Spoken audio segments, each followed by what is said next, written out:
If only we had a magic wand that could give us back the skin we had years ago. So the question is, should you exfoliate? You might not have to. Hi, my name is Carolina. I'm a nutritionist and I'm obsessed with skincare. Welcome to Manik Skin.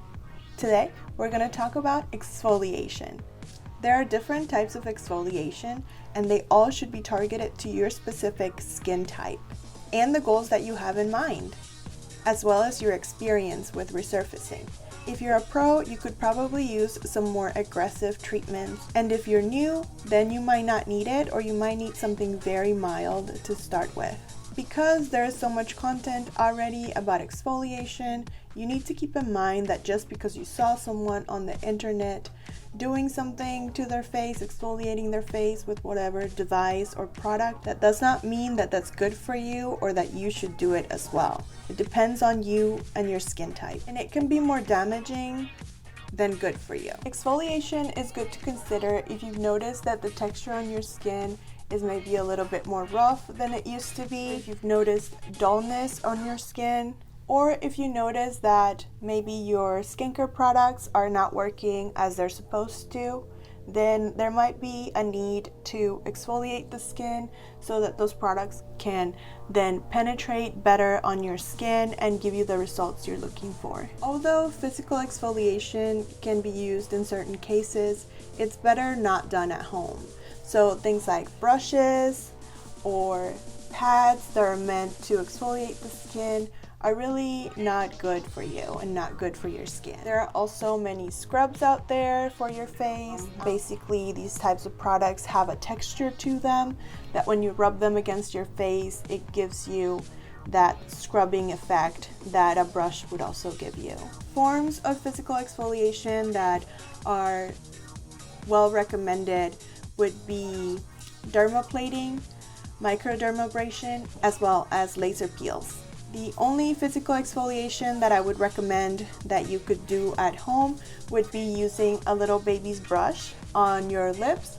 This can be very gently used to exfoliate that kind of dead skin around your lips. So what you can do is you can wet the brush, make sure it's like a baby's brush and it's very gentle, and you can gently run it across your lips.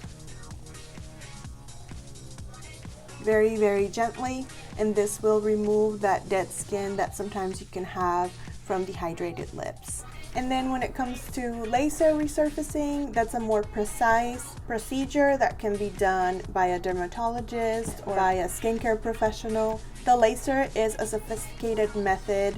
It uses beams of light that are focused on your skin and are able to remove layers of your skin. So I would consider this a physical exfoliation because it's using a device, in this case a laser, but it's much more precise than going with a microdermabrasion machine or a blade and physically just shaving off the dead skin. And then chemical exfoliation, chemical referring mostly to acids used on the face. These can be done at home in the form of toners or very mild peeling serums. Some examples could be looking like something like this from Pacifica. This has BHA and AHA, and you would just use this maybe once a week or so to begin with, and then later on you can see how your skin reacts and increase the use of it if needed. So these serums usually come like this, and you just use this on your face like you would any kind of serum. This is just one example that comes like this. There are other examples that come like little pads. For example, this one from Dr. Dennis Gross. This has 7 different types of acids, and what I like about this product is that it comes with the active, so the acids, and then it also comes with a neutralizer, because when you're playing around with acids, it's really no joke, and it shouldn't be really done at home, although you do have the alternative to do much milder versions of a peel at home. And then another brand that also does peelings is this brand, Exfoliate. This one specifically is a correcting peel, and it has retinol. It's a retinol peel, 3.3% retinol. It comes in a little pad as well, and you just open up the little envelope. You use this once a week, maybe 2 weeks, every 2 weeks, if this is something that's very rough for your skin. But it has a little pad inside soaked with the product, and you just run it across your face. So if you're trying something like this at home, it's important that you protect your skin, that you don't want the acid to go on. So like your lips, the inner corner and the outer corner of your eyes, and the inside of your nose. You don't want any acid to go in there by accident, so you want to protect those with something like Vaseline. But really, like I said before, acids, chemicals, and also physical exfoliators are really best done by a professional at like your medical spa or your dermatologist office. This isn't really something that you want to be messing with. It's not something that I would recommend that you do at home, even though we do have alternatives to do something like this at home. There are also many toners that have acids in them, like AHA and BHA. And these toners can also be used as part of your routine and would be a good alternative to more of some of the stronger acid serums and pads. And then also something to think about is that your skincare professional might see a benefit to using several different forms of exfoliation as part of your procedure in the spa or at the dermatologist's office. For example, they can choose to do microdermabrasion on you before a chemical peel. This will intensify the chemical peel, and it will allow it to absorb better on your skin, especially if you have a lot of texture to your skin. It would be better to kind of remove that dead surface before a chemical peel.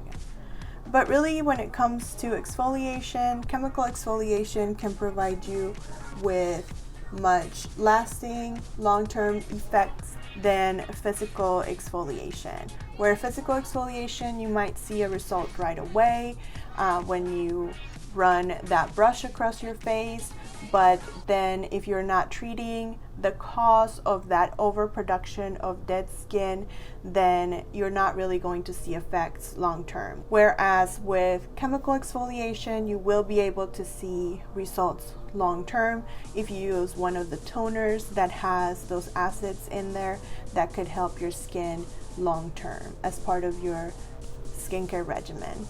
So in conclusion, when it comes to exfoliation, it's best to keep it in moderation. As with many things in skincare, too much of a good thing can be a bad thing. And if you are being too aggressive with your skin, you could be damaging the skin barrier and causing more problems than solutions. Too much exfoliation can be the cause for severe irritation and inflammation of your skin, as damaging to the skin barrier, which will cause dehydration of the skin, as well as fine lines and many other consequences. So keeping a balance in your exfoliation, it's important, and it's something that you can bring up with your esthetician or your dermatologist to see what are some good options for you, and if it's something that you might not need. So thank you for watching my video. I hope you enjoyed the video. I hope it was helpful. I really appreciate you guys subscribing to my channel and sharing my videos. It is also very important to remember to wear your sunscreen if you're doing any kind of exfoliation, even some of the ones that you're not supposed to do, like using a brush on your face or a device that removes that outer portion of your skin. You need to be sure that you're using sunscreen. You can choose from so many sunscreens out there. Some of them are really nice to wear and don't leave a white cast behind. There are just so many options, but you need to remember to use your sunscreen every day, more especially if you're using exfoliants. Some of the chemical exfoliants can make you more sensitive to the sun. Besides just removing that outer layer, it can also make your skin more sensitive to those damaging radiations coming from the sun.